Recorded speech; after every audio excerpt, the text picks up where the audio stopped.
자, 우리 성경 말씀 봅니다. 창세기 26장 1절부터 5절까지 우리 자막을 보시고요. 어떤 내용이 있는지 천천히 한번 같이 봉독하는 시간을 갖도록 하겠습니다. 같이 읽습니다. 시작. 아브라함 때의 첫 흉년이 들었더니 그 땅에 또 흉년이 들매 이삭이 그랄로 가서 블레셋 왕 아비멜렉에게 이르렀더니 여호와께서 이삭에게 나타나 이르시되 애굽으로 내려가지 말고 내가 내게 지시하는 땅에 거주하라. 이 땅에 거류하면 내가 너와 함께 있어 내게 복을 주고 내가 이 모든 땅을 너와 내 자손에게 주리라. 내가 내 아버지 아브라함에게 맹세한 것을 이루어 내 자손을 하늘의 별과 같이 번성하게 하며 이 모든 땅을 내 자손에게 주리니 내 자손으로 말미암아 천하 만민이 복을 받으리라. 이는 아브라함이 내 말을 순종하고 내 명령과 내 계명과 내 율례와 내 법도를 지켰음이라 하시니라. 아멘. 예. 오늘은 창세기 26장 1절부터 5절까지 나와 있는 이 내용을 가지고 같이 한번 말씀을 나누는데요. 오늘은 참 기쁜 날인 것 같습니다. 무엇에 대해서 얘기를 하기 때문에 기쁘냐면요, 축복에 대해서. 우리 복 받는 거 싫어하는 사람 없잖아요. 축복에 대해서 같이 대화를 나누고 말씀을 나누려고 합니다. 그동안 그렇게 기나긴 시간, 그 죄악 가운데 거했던 삶을 어떻게 해결할 것인가, 불순종을 어떻게 해결할 것인가, 그런 것들을 인해서 고민하고, 또 거기에 덧붙여서 우리가 순종하는 길로 나가야 된다는 것을 같이 나누면서 상당히 부담스러운 시간을 갖지 않았을까라는 생각을 해봅니다. 왜냐하면 순종이라는 말만 들어도 숨이 턱 막힐 때가 있기 때문에. 순종은 어디까지 가는 것이냐면요, 주님이 십자가를 보여주셨던 것처럼 결국은 우리가 십자가를 지는 삶으로까지 나갈 때 순종의 길은 완성된다는 것이기 때문에 이 순종이라는 말만 들어도 마음이 버겁고 무거워질 때가 있을 겁니다. 저도 마찬가지이기 때문에요. 그런데 오늘은 축복에 대한 이야기를 나눠보려고 합니다. 하나님께서 우리에게 궁극적으로, 본래적으로 우리에게 주시고자 했던 것은 결국 축복이었습니다. 창세기 1장부터 시작하고 있거든요. 창세기 1장의 천지창조 속에 우리 하나님께서 우리에게 기대하시고 계획하시고 소망하신 것은 복을 주시는 거였거든요. 그래서 창세기 내용을, 1장의 내용을 잠깐 보면요, 하나님께서 말씀하신 대로 그대로 되니라. 말씀하신 대로 그대로 되고, 말씀하신 대로 그대로 되고, 하나님께서 말씀하신 대로 그대로 이루어지면 어떤 역사가 펼쳐질 것인가, 그걸 우리에게 보여주시는데요. 하나님께서 생명체들을 창조해 놓으시고 하늘의 새와 바다의 물고기 그리고 짐승들, 우리 인생들을 만들어 놓으시고 마지막으로 하나님께서 뭐라고 말씀해 주셨냐면요, 그들에게 복을 주셨다라고 되어 있습니다. 결국 천지창조의 마지막은 뭐냐면요, 창조의 마지막은 우리에게 복을 주시는 겁니다. 살아있는 모든 생명체들에게 복을 주셔서 그 복을 마음껏 누리면서 살아가게 하는 것, 그게 바로 하나님께서 우리에게 기대하셨고 또 소망하셨던 바라는 점에서 이제 궁극적으로 창세기 26장에 와서 드디어 축복이 쏟아져 들어오기 시작합니다. 축복의 전시장이라고 이름 붙일 수가 있거든요. 창세기 26장은 이삭이 복을 누리는 이야기인데 축복의 전시장이라고 이름을 붙여도 과언이 아닐 정도로 복으로 가득 들어차 있습니다. 그러면 이제 창세기 26장에 이 축복의 이야기를 하기 전에, 축복의 이야기를 나누기 전에요, 먼저 여러분들에게 질문 한 가지 드려봅니다. 여러분들은 축복이라는 단어만 딱 들어오면 가장 먼저 번개처럼 머릿속으로 스쳐 지나가는 것이 어떤 단어일까요? 축복하면 가장 먼저 생각나는 것, 무엇일까요? 한번 얘기해 주시죠. 얘기 안 하시면 제가 지목을 해서라도 얘기를 한번 들어보려고 하려고 합니다. 가족. 가족이 먼저 생각난다. 축복하면 나만 축복받는 게 아니라 내 가족만 축복받으면 된다. 죄송합니다. 제가 자꾸 말을 꼬아가지고. 어쨌든 내 가족이 축복받으면 된다라는 마음. 그럼 우리는 다 가족이니까 모든 사람이 다 축복받는 거죠? 아멘. 그냥 어쩔 수 없이 고개를 끄덕끄덕 하시는 것 같은데, 감사합니다. 가족이 생각난다. 축복하면 가족이 생각난다. 또 다른 무엇이 생각나실까요? 축복하면 뭐가 있을까요? 복의 통로. 복의 통로. 하여튼 복은 주시기만 해보십시오. 제가 통로가 될 겁니다. 제 것으로 삼지 않고 통로가 될 것입니다. 아주 감사합니다. 역시 제대로 준비가 되어 있습니다. 자, 이제 입술에 침을 다 바르시고요, 이제 한번 솔직담백하게 한번 얘기를 나눠봅니다. 자, 축복이라는 단어만 나오면 혹시 이 단어가 생각나지 않으시나요? 대박이라는 단어가 생각나지 않으시나요? 그냥 대박 쳐가지고 나도 대박이 나고 내 자식들도 대박이 나서 한번 이 세상 속에서 떵떵거리고 한번 살아보자. 그러다 보니까 열심히 일하시는 거고, 그러다 보니까 최선을 다해서 일하려고 하고 돈을 벌려고 하는 거잖아요. 그러다 보니까 또 승진도 하고 싶고, 승진을 해야 또 높이 올라가서 더 많은 돈을 벌 수 있고, 이런 모든 것들이 다 연결되어져서 한 가지 단어, 정말 대박 치고 싶은 거죠. 자, 그럼 이제 창세기 26장에 나와 있는 내용과 한번 같이 더불어 살펴봐야 될 필요가 있습니다. 우리의 마음속에 정말 이 세상 속에서 한번 제대로 한번 큰 소리치면서 살아보고 싶은 것이 우리의 축복된 소망인데, 축복에 대한 소망인데, 하나님께서 정말 우리에게 그런 것을 주기를 간절히 소망하시는가? 저는 창세기 26장에요 대박에 관한 것도 있습니다. 왜냐하면요, 26장 속에요 남들은 흉년이라고 고통 가운데 거하고 있는데 이삭이라는 사람은 100배의 소출을 얻었다. 그 해에 농사를 지어서 100배의 소출을 얻었다. 분명히 대박이 들어가 있습니다. 그런데 이게 1순위가 되면 안 된다는 얘기거든요. 이게 1순위가 되면 이제 우리 그리스도인들은 무너질 수도 있다는 겁니다. 반듯하게 신앙을 세워놓으시고 대박치게 해주신다는 얘기거든요. 그래야 이제 우리 박봉희 자매님 말씀하신 것처럼 통로가 될 수가 있습니다. 먼저 제대로 준비가 안 돼 있는데, 신앙적으로 준비가 안 돼 있는데 대박을 맞으면요, 그때부터는 그게 축복이 아니라 저주가 될 수가 있거든요. 그런데 우리를 반듯하게 믿음으로 준비해 놓으신 다음에 그냥 대박을 치게 만들면 이제 그건 우리 가족만의 것이 아니라 누구의 것이 될 수 있을까요? 모든 사람들에게 나눌 수 있는, 믿지 않는 사람들에게도 필요할 때마다 공급해 줄 수 있는, 그래서 축복의 통로가 되는 그런 역사를 이루어 갈 수 있을 것이라는 거. 그런 점에서 축복 중에 최고의 축복은 무엇인가? 그게 이제 창세기 26장이 먼저 보여주는 겁니다. 그게 반듯하게 서 있으면 이제 우리도 그 역사 가운데서 하나님의 축복을 마음껏 누리며, 그리고 모든 사람이 행복해하는 그런 세상을 만들어 갈 수 있을 것이라 생각이 되어집니다.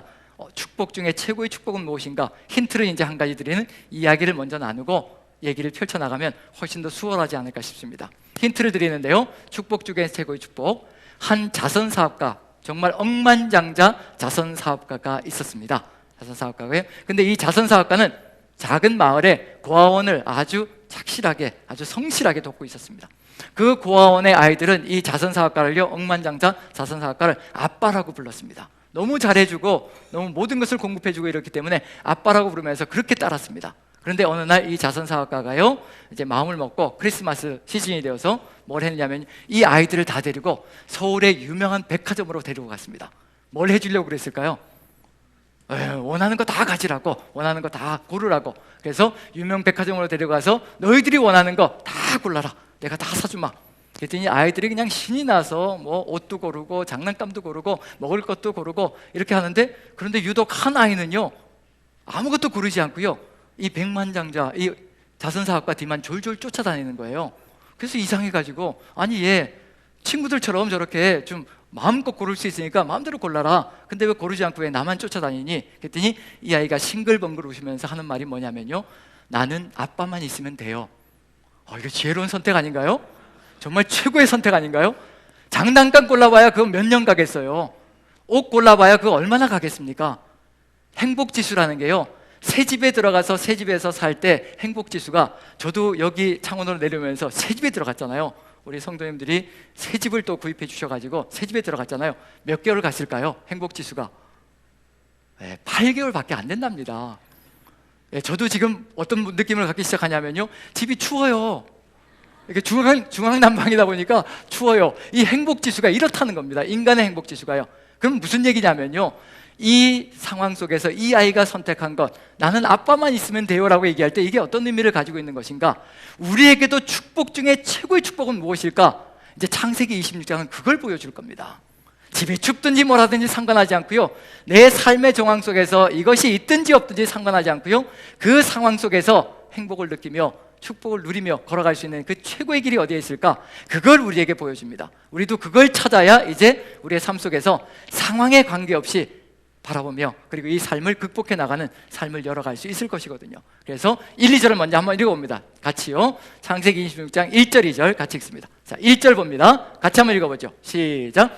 아브라함 때에 첫 흉년이 들었더니 그 땅에 또 흉년이 들매 이삭이 그랄로 가서 블레셋 왕 아비멜렉에게 이르렀더니, 아니 축복의 전시장이라고 해놓고 창세기 26장이 축복의 전시장이라고 얘기하잖아요. 그런데 시작부터 무슨 얘기가 나오는 거예요? 모든 것이 안정되고 안락하고 평안하고 이런 것부터 나와야 된다라고 우리는 생각하고 있거든요. 왜냐하면 축복은 그런 거니까. 축복은 아무 문제가 없고 아무 어려움도 없고 아무 힘겨움도 없이 우리가 누릴 수 있는 모든 것들을 다 제공해 주는 것이 축복이라고 생각하거든요. 하지만 하나님께서 우리에게 주시는 축복의 전시장은요, 절대 그렇지 않습니다. 무엇부터 시작하고 있냐면요, 흉년부터 모든 것이 힘겹고 어렵고 사람의 목숨을 앗아갈 수 있는, 먹을 것도 없는 그런 상황부터 시작하고 있는 것이 바로 축복의 전시장의 시작입니다. 그도 그럴 것이요, 지금 우리가 살아가는 삶의 정황은 어떤가요? 우리는 아무리 많은 것을 가지고 있어도요, 정말 각박한 세상 속에서, 이 세상 속에 정말 경쟁하고 치열하게 다투며 싸우며 살아가는 이 경쟁 세상 속에서 살아가고 있는 중입니다. 이 경쟁 세상은요, 우리가 죽을 때까지 멈춰지지 않을 겁니다. 세상 끝날까지 갈 거란 얘기예요. 세상 끝날까지 사단의 역사가 움직이고 있기 때문에요, 절대 멈추지 않을 겁니다. 이와 같은 상황들은 오히려 더 각박해지고 경쟁은 더 치열해지고요, 살아가는 삶의 모습은 더 힘겨워질 수가 있다는 얘기입니다.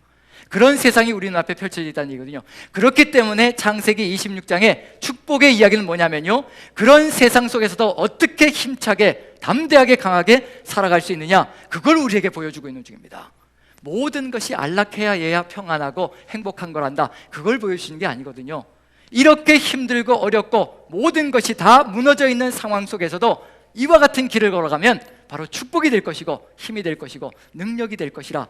그래서 이삭의 이야기, 축복 이야기가 뭐부터 시작하냐면요, 흉년에 대한 이야기부터 시작합니다. 흉년은 아무것도 없습니다.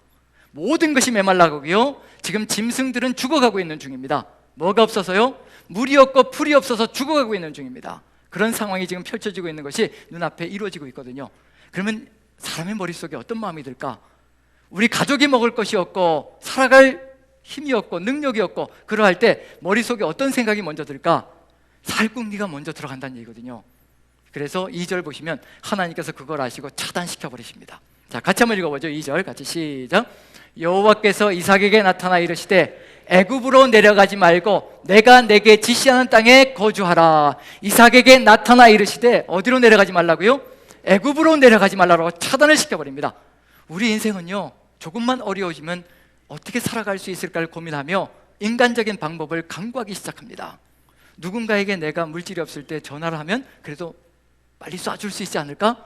통장 번호를 얘기하면 빨리 공급해 줄 수 있지 않을까? 그래서 누구를 생각하느냐면 사람을 생각하고 사람의 힘과 능력에 의지해서 살아가려고 하는 경우들이 있습니다. 여기도 똑같이 하나님이 이삭의 마음을 정확하게 하시는 겁니다. 어렵고 힘겨울 때 머릿속에 번개처럼 스쳐 지나가는 것이 무엇인지 하나님은 이미 다 알고 계시다는 겁니다. 이삭의 머릿속에요, 살궁리를 하고 있다는 걸 알고 계시는 겁니다. 어디로 내려가야 산다라는 것을 하나님이 이삭의 그 고민과 고통을 알고 있다는 겁니다. 아버지 아브라함이 흉년이 들었을 때 애굽으로 신속하게 내려갔거든요. 하나님께 묻지 않고 내려갔습니다. 이삭도 역시 동일하게 뭘 하고 있는 중이냐면요, 애굽 땅에 내려가면, 즉 이집트 땅에 내려가면 나일강이 사시사철 흘러가기 때문에 나일강 주변으로는 끊임없이 농사를 지을 수가 있고 사시사철 먹을 것을 거두어 드릴 수 있기 때문에 그 애굽 땅이라는 것은요, 가나안 땅으로 치면 굉장히 낙원과도 같은 땅이라는 얘기거든요. 그래서 애굽 땅으로 내려갈 마음을 먹고 있는 이 이삭에게 하나님께서 이런 죄에 차단시켜 놓는 겁니다. 이삭에게 나타나서 애굽으로 내려가지 말고 내가 내게 지시하는 땅에 거주하라. 우리에게도 이렇게 말씀하실 수 있습니다. 당장 먹을 것이 없고 살아갈 힘이 없고 능력이 없고 아무것도 바탕으로 가져갈 수가 없는데 하나님께서 내 머릿속에서 궁리하고 있는 것들을 끊어내 버리실 때 우리가 그때 어떤 태도를 취할 것인가, 이런 것이 이제 이삭의 이야기 속에 그대로 들어가 있습니다. 따를 것인가 말 것인가. 만약에 따른다 해도 계산이 안 나옵니다. 답이 안 나옵니다.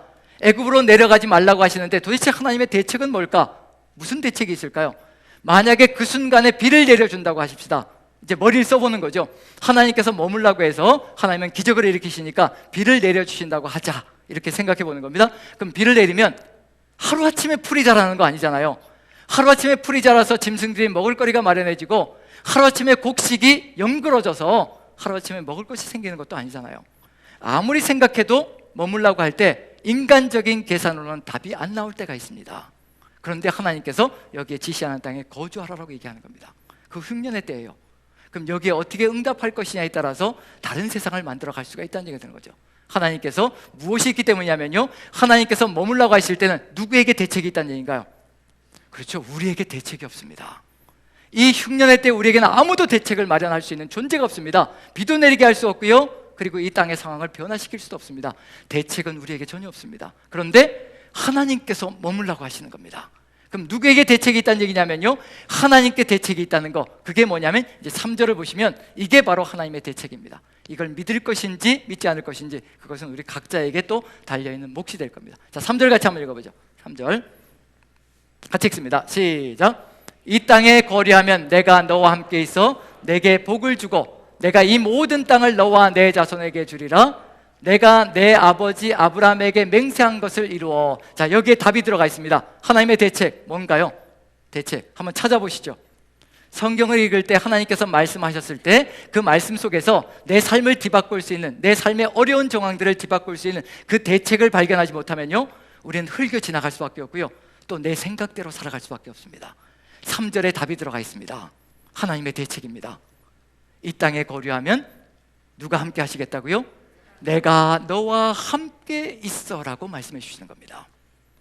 다른 대책이 없습니다. 누가 함께 하시면 된다는 얘기인가요? 하나님이 함께 하시면 인생이 달라지기 시작하는 겁니다. 그걸 지금 알려주고 있는 중입니다.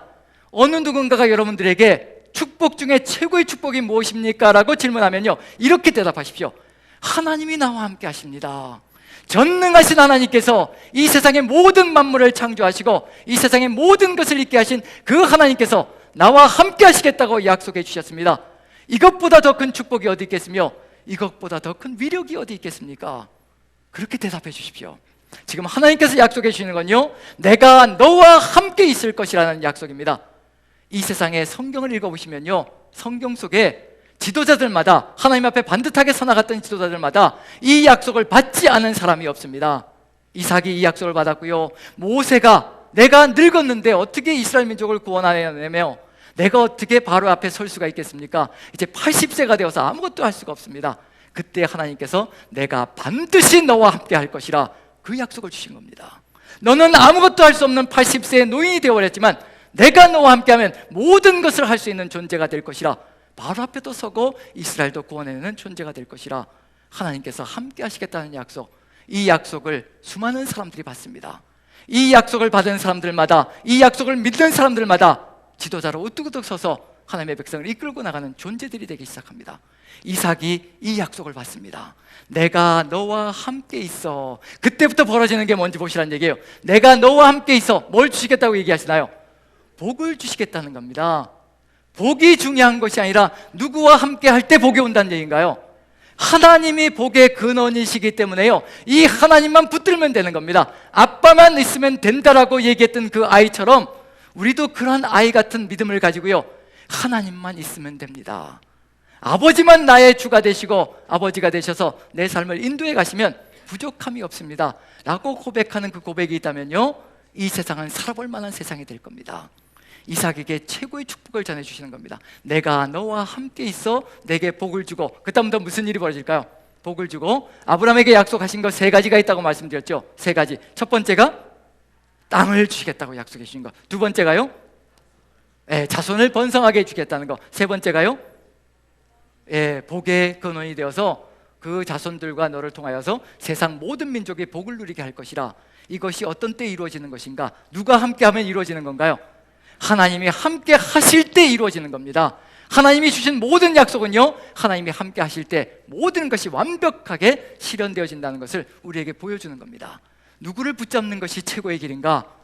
복을 달라고 아우성치는 것이 최고의 길인가? 아니면 이 복의 근원이 되신 하나님을 붙드는 것이 최고의 길인가? 그것을 한번 계산해 보시고요, 하나님의 뜻을 받들어서 하나님과 함께 평생을 동행하시는 여러분들 모두가 되시기를 간절히 축원드립니다. 자, 이렇게 해서 여기 보시면 이제 땅을 주시겠다고 하시고요, 혹시 여러분들 중에 땅을 갖고 싶은 간절한 소망이 있다면, 저는 별로 그러고 싶지 않은데요, 땅을 갖고 싶은 간절한 소망이 있다면 누구만 바라보면 되는 건가요? 하나님만 붙드시면 되는 겁니다. 그 다음에 후손의 번성을 원하신다면 누구만 붙드시면 되는 건가요? 하나님만 붙드시면 되는 겁니다. 그 다음에 우리를 통해서 우리 주변의 모든 사람들이 행복하기를 간절히 소망하신다면 누구만 붙드시면 되는 건가요? 하나님만 붙드시면 되는 겁니다. 그 일이 차근차근 하나님이 함께 하실 때 벌어지는 일이라는 것을 우리에게 알려주시고 계시는 중입니다. 그래서 축복 중에 최고의 축복은 하나님을 붙들고 함께 하시는 하나님과 함께 평생을 살아가는 사람입니다. 흉년도 괜찮습니다. 아무 상관없습니다. 왜냐하면요, 광야 여정 동안에 누가 먹을 것을 주셨던가요? 광야 여정 동안에 하늘 문을 여시고 만나를 내려주셔서 살아가게 해주셨고요, 물이 없다고 하면, 기근의 때에 물이 없다고 하면 반석을 쳐서도 물을 내어서 우리에게 주실 분이 누구시냐면요, 하나님 아버지이십니다. 그 하나님을 믿을 때 우리 입술에서 나가는 고백, 시편 23편 무슨 고백인가요? 여호와가 나의 목자이시면 내게 부족함이 없으리로다. 이 고백이 쏟아져 나가는 역사가 펼쳐질 겁니다. 하나님께서 나에게 축복을 쏟아부어 주시니 내게 부족함이 없으리로다, 이게 아니고요, 여호와께서, 하나님께서 나의 목자가 되시고 내 앞길을 인도해 가시니 내 삶 속에 부족함이 전혀 없습니다라고 고백하는 것, 이것이 바로 최고의 축복의 길이라는 것을 우리가 믿는다면요, 이 삶의 여정을 우리가 어떻게 평생 걸어갈 것인가, 그게 우리에게 주어져 있는 이제 과제가 될 겁니다. 어떻게 이 하나님과 함께 하시겠다고 있는 하나님과 평생을 살아갈 수 있을 것인가. 지금까지도 이 과제를 수행하지 못해서요, 하나님이 함께하는 삶을 잃어버렸던 것이 인간의 역사라는 겁니다. 아담도 이 함께 하시는 하나님을 잃어버렸고요, 노아도 잃어버렸습니다. 노아 시절 홍수가 오기 전에요, 하나님께서 오죽 답답하셨으면 뭐라고 얘기하셨냐면요, 나의 영이 더 이상 인생들과 함께 하지 않을 것이라, 내가 이제 너희들을 떠나갈 것이라. 그리고 홍수 심판이 오기 시작하는 거죠. 왜 이런 일이 벌어졌을까? 함께 하시려고 그렇게 최선을 다해서 우리에게 오시는데 왜 우리는 그 함께 하시는 하나님을 끊임없이 거부하고 무너져 내리는 것일까? 그 길이 어디에 있는 것일까? 어디에 있을까요? 끊임없이 우리가 얘기하는 것, 지금 찾아가는 것, 말씀하신 대로 그대로 이루어지니 복이 쏟아져 들어오고 하나님의 축복의 역사가 펼쳐진다는 것, 그게 바로 우리의 삶 속에 있다면요, 우리가 보여줘야 될 건 뭐냐면요, 바로 아브라함을 통해서 배우는 겁니다. 5절이 바로 뭐냐면요, 이와 같은 삶을 걸어갈 때 바로 이와 같은 길을 걸어갈 수 있을 것이라. 해답은 다 말씀 속에 있습니다. 5절 같이 읽습니다. 이렇기 때문에 이 역사가 펼쳐진다는 겁니다. 같이 읽습니다. 시작. 이는 아브라함이 내 말을 순종하고 내 명령과 내 계명과 내 율례와 내 법도를 지켰음이라 하시니라. 이와 같이 내가 너와 함께하며 너에게 복을 주고 이 모든 약속을 실현해 줄 수 있는 길이 열렸던 것은 바로 네 아버지 아브라함이 이와 같이 내 말에 순종하고 이와 같이 내 모든 것을 다 지켰기 때문이라. 하나님께서 지금 우리에게 기대하시는 건 바로 이겁니다. 왜 순종이 필요할까? 만약에 순종하지 않는 사람들에게, 하나님의 말씀을 헌시작처럼 버리는 사람들에게 모든 축복을 다 이루어준다면요, 그 축복은 누구의 것이 될 것인가? 나만의 것이 될 것이고요, 내 가족만 잘 먹고 잘 살면 된다라고 큰소리치면서 살아갈 겁니다. 절대로 무엇을 하지 않을 거냐면요, 다른 사람들에게, 믿지 않는 사람들에게까지 축복이 연결되어져 가는 삶을 살아가지 않을 겁니다. 나누지 않는다는 얘기입니다. 하지만 우리가 하나님의 말씀에 순종하는 삶을 살아갈 때요, 하나님께서 우리에게 축복을 퍼부어주시면 그때부터 그 축복은 나만의 것이 아니라 내 주변에 힘겨운 사람들에게로 흘려보내며 모두가 복되고 행복한 세상을 만들어갈 수 있습니다. 그래서 하나님께서 우리에게 순종을 요구하시는 겁니다. 하지만 분명히 기억해야 될 것은 뭐냐면요, 오해를 덜기 위해서 순종해야만 구원받는 것 절대 아닙니다. 구원은요 100% 하나님의 은혜로 값없이 우리에게 주어지는 겁니다. 누구든지 예수 그리스도를 구주로 고백만 한다면요, 지금 이 순간에 영생의 길이 주어지는 축복의 역사, 구원의 역사가 모두에게 일순간에 다 주어지는 겁니다. 우리의 구원은요 우리 힘으로 이뤄낼 수 있는 건 아니고 우리의 순종으로 만들어가는 것이 절대 아니라는 겁니다.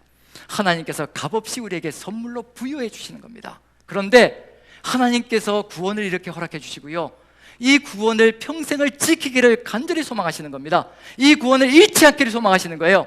잃지 않는 길이 어디에 있기 때문이냐면요, 다시 세상 속으로 돌아가지 않는 것, 다시 죄 가운데로 돌아가지 않는 것이 바로 이 구원을 평생을 아름답게 지키는 겁니다. 그래서 구원받은 사람들에게 무엇을 주시냐면요, 하나님의 말씀을 주시는 겁니다. 다시 죄 가운데 빠지지 말라고요, 다시 세상 가운데로 돌아가지 말고 나와 함께 평생을 같이 살아가자고, 그래서 말씀을 주시고 이 말씀을 가지고 살아간다면 함께하는 하나님과 함께 평생을 아름답게 행복하게 복되게 살아갈 수 있게 만들어 주시려고 주시는 겁니다. 우리에게 성경 66권의 말씀을 주신 것도요, 우리를 행복한 길로, 절대로 세상 속으로 들어가서 저주 가운데 빠지지 않게 만들어 가시려고 우리에게 말씀을 허락하셨다는 것을 우리가 믿는다면요, 매일매일의 묵상이 달라지기 시작할 겁니다. 행복의 길이 거기에 있거든요. 복된 길이 거기에 있습니다. 그래서 말씀을 묵상하지 않는 길로 간다는 것 자체가 얼마나 안타까운 일인지 우리가 생각해 봐야 될 필요가 있습니다. 우리 구원받은 자들은 이제 가야 될 길이 있는 거지요. 5절 보면 이는 아브라함이 내 말을 순종하고 내 명령과 내 계명과 내 율례와 내 법도를 지켰음이라 하시니라. 바로 이러한 순종의 길이 우리와 하나님께서 함께 하시는 길을 활짝 열어서 주님과 함께 평생을 동행하는 길로 가게 되는 겁니다. 누구도 그럼 이 순종의 길을 걸어가야 될까요? 누구도요? 이삭도 그렇고 우리도 그렇고요. 그래서 이삭에게 명령이 떨어졌습니다. 3절을 보시면요, 내가 너와 함께 있어가 첫 번째가 아닙니다. 조건이 들어가 있습니다. 구원받은 이삭에게 하나님께서 내가 너와 함께 할 수 있는 길이 있다는 것을 알려주시는 겁니다. 이렇게 하면 내가 너와 함께 해서 복이 들어갈 것이고 이 모든 약속이 다 실현될 것이라 첫 번째로 들어가 있는 것을 한번 읽어보죠. 3절 읽어봅니다. 같이 읽습니다. 시작. 이 땅에 거류하면 내가 너와 함께 있어 내게 복을 주고. 뭐가 들어가 있는 거예요? 이 땅에 거류하면입니다. 이 땅에 거류하면 분명히 순종의 길이 들어가 있다는 겁니다. 만약에 이 말씀을 어기고 애굽 땅으로 내려가 버리면 이제 누가 책임지는 건가요? 애굽 땅의 나일강이 책임지는 삶을 살아가겠죠. 그럼 이제 끊임없이 뭘 해야 될 것이냐면요, 이제 나일강을 숭배하는 삶을 살아가야 될 겁니다.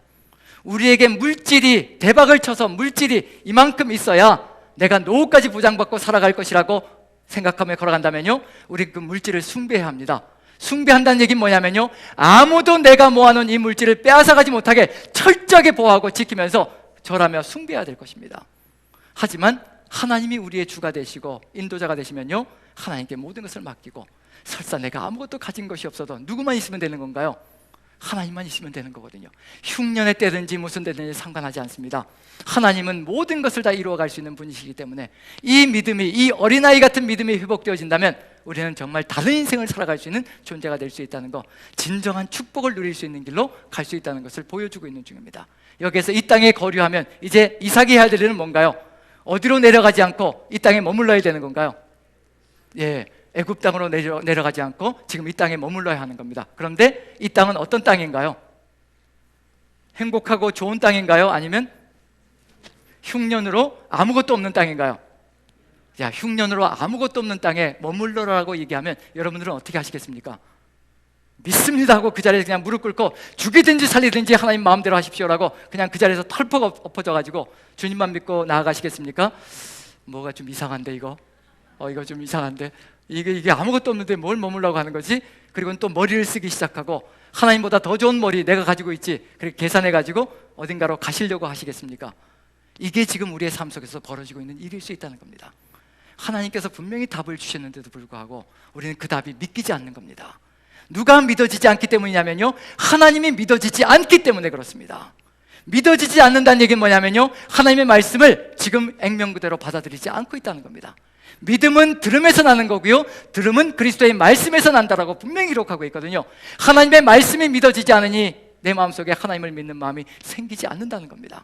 하지만 이미 우리는 인생길 살아오며 저부터 시작해서요, 우리 여러분들은 이미 하나님이 어떠한 하나님인지 삶 속에서 배웠습니다.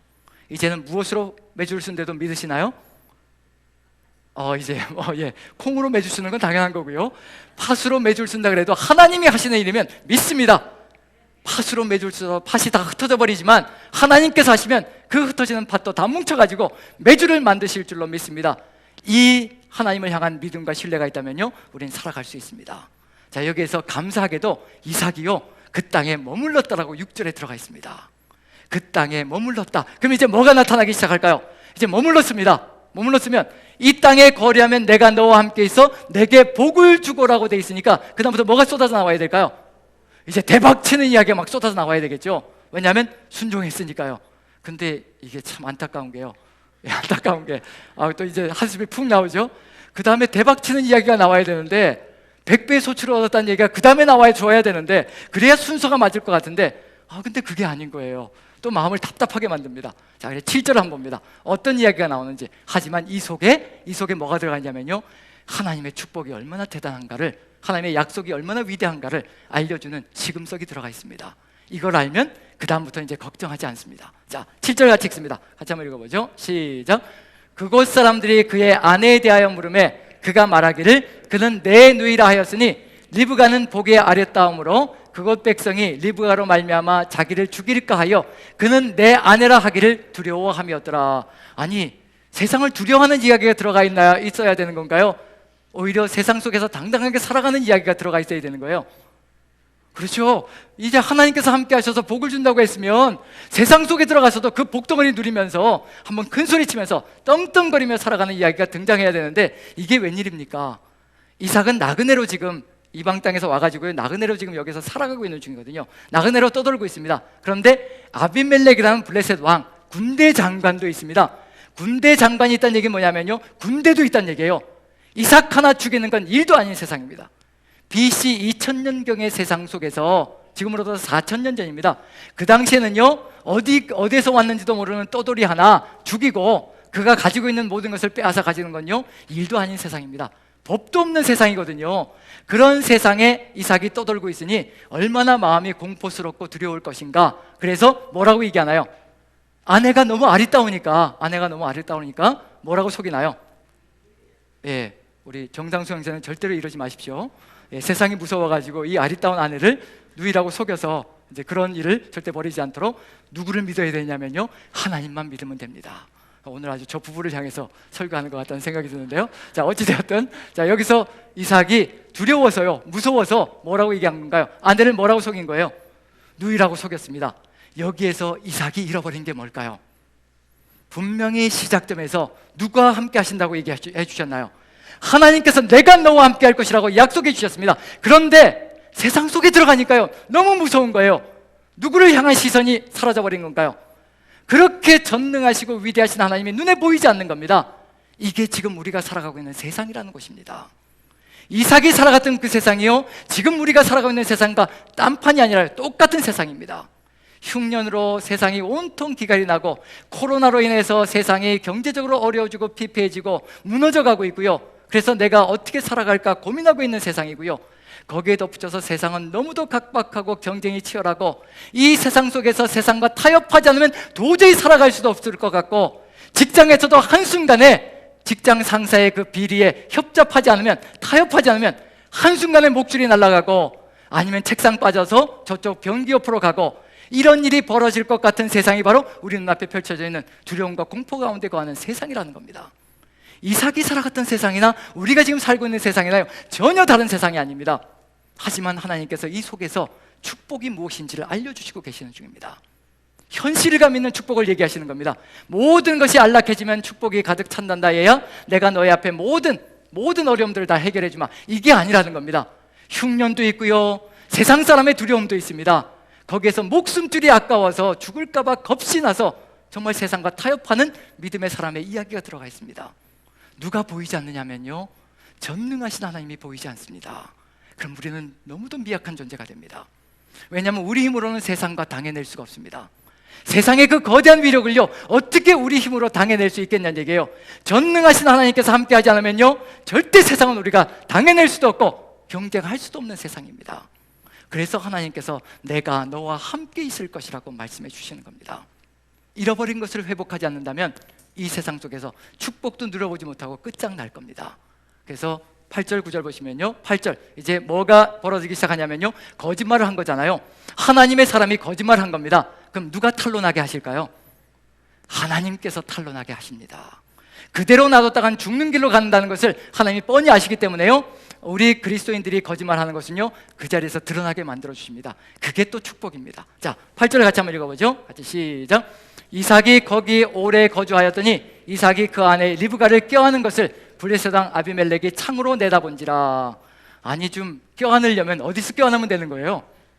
방 안에 들어가서 좋아라 하면 되는 거지, 그걸 또 남의 집 창문 앞에까지 가가지고 이렇게 애정행각을 벌이다가 누가 그걸 발견했냐면요, 아비멜렉 왕이 그걸 발견한 겁니다. 여기서 껴안는다, 누이라고 했는데, 분명히 누이라고 했는데, 누이라고 하기에는 저 껴안는 것이 어땠다는 얘기, 농도가 어땠다는 얘기인가요?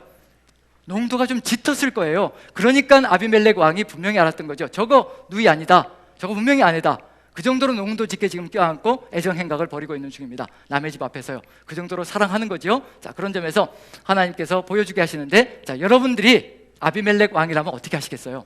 아니, 나그네 한 명이 들어와가지고 감히 왕에게 거짓말한 거예요. 그럼 여러분들이라면 어떻게 하시겠습니까? 그대로 승질대로 하시면 되는 거예요.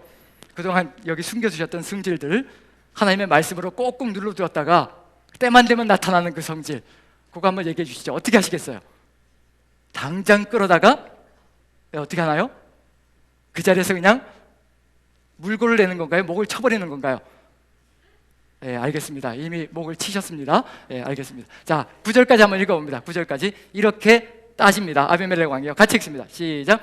이에 아비멜렉이 이삭을 불러 이르되 그가 분명히 내 아내건을 어찌 내 누이라 하였느냐. 이삭이 그에게 대답하되 내 생각에 그로 말미암아 내가 죽게 될까 두려워하였음이로다. 이실직고 하라는 얘기죠. 이실직고 하라고 했더니 두려워서 이렇게 거짓말했습니다 라고 얘기를 합니다. 이렇게 이 세상 속에서 우리가 거짓말하지 않고 당당하게 담대하게 살아갈 수 있는 길이 어디 있을 것인가? 우리에게 하나님께서 말씀을 주야로 묵상하라는 이유는 바로 그 답을 주시기 위해서 주야로 묵상하라고 하시는 겁니다.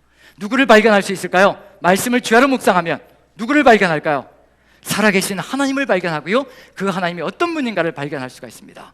그래서 우리는 끊임없이 말씀을 묵상해야 합니다. 그래서 세 군데만 보고 이삭의 이야기로 다시 돌아가겠습니다. 자, 세 군데를 보는데요, 이 구약성경 속에서 이제 하나님이 어떤 분인가 한번 살펴봅니다. 자, 먼저 열왕기하 6장 16절을 보시면요, 엘리사를 잡기 위해서 아람 군대가 지금 진을 치고요, 엘리사 집 주변으로 뺑 둘러쳐 쳤습니다. 그런데 엘리사는 뭔가 보이는데 엘리사의 사화는 보이는 게 없습니다. 뭐밖에 안 보이느냐면요, 적들이 삥 둘러치고 죽이려고 덤벼드는 것밖에 보이지 않습니다. 근데 엘리사는 담대합니다. 뭔가 보는 것이 다르기 때문에 그렇습니다. 그래서 엘리사가 이 두려워하는 사환을 위해서요, 하나님 이자의 눈을 여셔서 하나님의 역사를 보여주시옵소서 했더니 이 아람 군대를 둘러싸고 있는 수많은 것을 봅니다. 한번 보시죠. 16절을 같이 읽습니다. 같이 시작.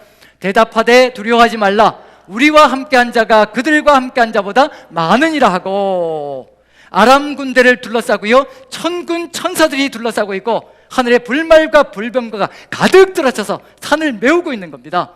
아람 군대는 정말 말 그대로 상대도 안 될 정도로 엄청난 하늘 군대가 호위하고 있다는 것을 보여주시는 겁니다. 그게 보이니까 누가 안 두려워지는 거예요? 하나님께서 호위하시는데 뭐가 세상이 두렵겠냐는 얘기예요. 그걸 보고 있는 중입니다. 우리의 보는 눈이 세상이 아니라 하나님을 바라보게 되면요, 이제 다른 세상을 만들어가고 있습니다. 그들과 함께한 자보다 우리와 함께한 자가 더 많다, 그걸 보고요. 그 다음에 7절 보시면 우리가 역대기에서 지금까지 또 묵상하고 있었는데요, 히스기야 왕에 대한 묵상이었습니다. 아시리아 군대 18만 5천 명이 삥 둘러치고 있습니다. 이 18만 5천 명을 보게 되면요, 무너져서 그 앞으로 무릎 꿇고 나아가서 타협할 수밖에 없습니다. 우상숭배의 길을 걸어갈 수밖에 없는 거죠. 그런데 7절을 보시면 같이 한번 읽어봅니다. 시작.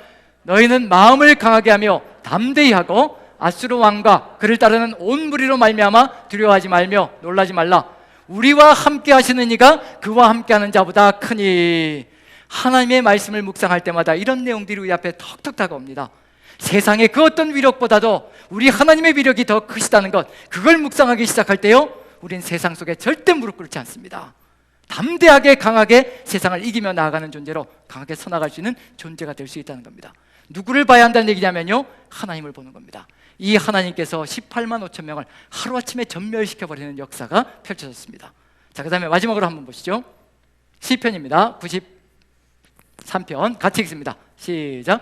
여호와여, 큰 물이 소리를 높였고 큰 물이 그 소리를 높였으니 큰 물이 그 물결을 높이나이다. 높이 계신 여호와의 능력은 많은 물소리와 바다의 큰 파도보다 크니이다. 큰 물이 몇 번이나 소리치면서 달려드는가? 큰 물은 세상의 위력이라고 생각하시면 되는 겁니다. 세상의 위력이 3번씩이나 완전하게 엄몰하면서 무너뜨리려고 작정하고 덤벼들고 있습니다. 그런데 그 큰 물보다, 많은 물소리보다, 바다의 큰 파도보다 우리 하나님이 더 크다는 것, 우리와 함께하고 계시는 그 하나님이 훨씬 더 크다는 것을 우리가 믿고 확신하면요, 어떤 물결이 달려들어도 그 자리에서 굴하지 않고요, 주님의 뜻을 받들어 걸어가는 존재가 될 것이라는 거. 이제 이삭이 회복해야 될 믿음의 길이 바로 이겁니다. 이걸 회복시켜 주셔야 그 다음부터 뭐가 나올 것이냐면요, 어떤 여건과 환경 속에서도 오직 하나님만 바라보며 살아가는 믿음의 용사가 될 것이라는 얘기거든요. 그래서 이제 아비멜렉의 이야기로 다시 돌아가서요, 이삭과 아비멜렉의 이야기로 돌아가서 같이 한번 봅니다. 한번 26장 10절을 봅니다. 자, 이런 사건이 펼쳐집니다. 하나님께서 어떤 역사를 펼쳐주시는지 한번 10절 같이 읽습니다. 시작. 아비멜렉이 이르되 내가 어찌 우리에게 이렇게 행하였느냐? 백성 중 하나가 내 아내와 동침할 뻔하였도다. 내가 죄를 우리에게 입혔으리라. 누가 더 두려워하고 있는 중인가요? 아비멜렉이 더 전전긍긍하면서요, 오히려 이삭을 잡아다가 물고를 내고 목을 치든지 해야 되는데 오히려 아비멜렉이 이삭에게 하소연을 하고 있는 중입니다. 네가 우리에게 죄를 범하게 할 뻔하지 않았느냐? 만약에 우리 백성 중에 한 명이 네 아내와 동침하게 되었다면 그 큰 죄를 어떻게 감당하게 하려고 네가 우리에게 이런 거짓말을 하였느냐? 누가 공포심을 심어넣어 주신 건가요?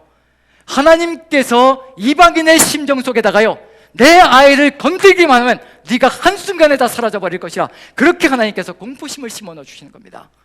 우리와 함께 하시는 하나님께서는요, 세상 사람들의 심령 속에도요 이와 같은 공포를 심어서 절대 우리에게 손을 대지 못하게 만들어 가시는 전능자 하나님이라는 겁니다. 우리가 세상을 두려워해야 될 필요가 없습니다. 하나님이 우리와 함께 하신다면요, 우리가 세상을 두려워하는 것이 아니라 오히려 하나님이 함께하는 우리를 두려워하는 것이 세상 사람의 삶의 모습이라는 것을 여기서 분명하게 보여주고 있는 중입니다. 그리고 뭐라고 명령을 내리느냐면요, 이 11절 같이 읽습니다. 시작. 아비멜렉이 이에 모든 백성에게 명하여 이르되 이 사람이나 그의 아내를 범하는 자는 죽이리라 하였더라. 자기 백성들에게 명령을 내리는 겁니다. 어느 누구든지 이삭이나 그 아내에게 범하는 자, 이게 히브리어로 나가라는 단어거든요. 터치하다, 건드리다라는 단어입니다. 어느 누구든지 이 두 사람을 건드리기만 하여도 어느 누구든지 죽임을 당할 것이라, 모든 사람들이 다 죽임을 당하고 말 것이라 명령을 내리고 있는 중입니다.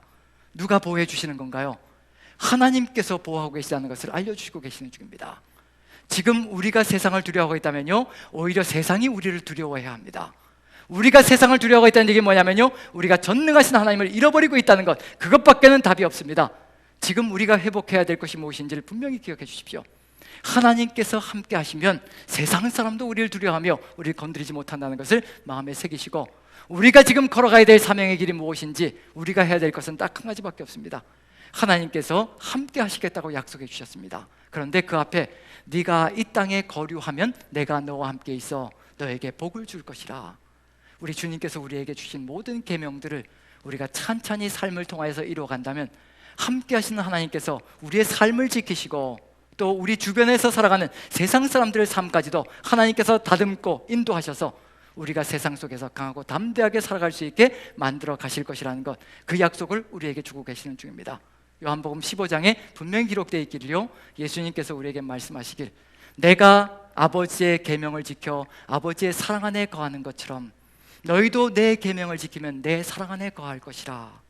예수 그리스도의 사랑 안에, 그 끔찍한 사랑, 우리 위해서 목숨까지 내어주시는 그 사랑 가운데 거하기를 간절히 소망하시는 삶이 있다면요, 우리 주님이 우리에게 주신 그 계명을 마음으로 받고 마음판에 새겨서 하루하루 그 말씀을 따라서 살아가는 그 삶을 통하여서 주님과 함께 동행하는 삶으로 이 세상을 능히 이기고 승리하시는 여러분들 되시기를 간절히 축원드립니다. 기도하겠습니다. 사랑의 하나님, 우리 하나님께서 우리와 함께 하시기를 간절히 소망하심을 우리가 깨닫습니다. 내가 너와 함께 있어 내게 복을 주고 이 모든 약속들을 성취시켜 줄 것이라. 하나님이 우리와 함께 하시는 그 길, 우리의 평생의 삶을 통하여 지킬 수 있게 도와주시옵소서. 말씀을 지키며 이루어 나가는 것도 우리 힘과 능력은 너무도 미력하오니 주의 성령께서 함께하여 주시어 하나님이 누구이신가를 역력히 알려주시어서 우리가 주의 말씀을 버리지 않고 주의 뜻을 이루어가기에 부족함이 없도록 은혜 가운데 인도하여 주시옵소서.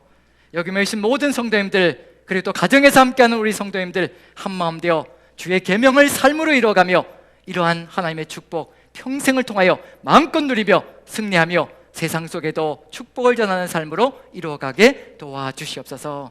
감사드리며 예수님의 이름으로 기도합니다. 아멘. 아멘.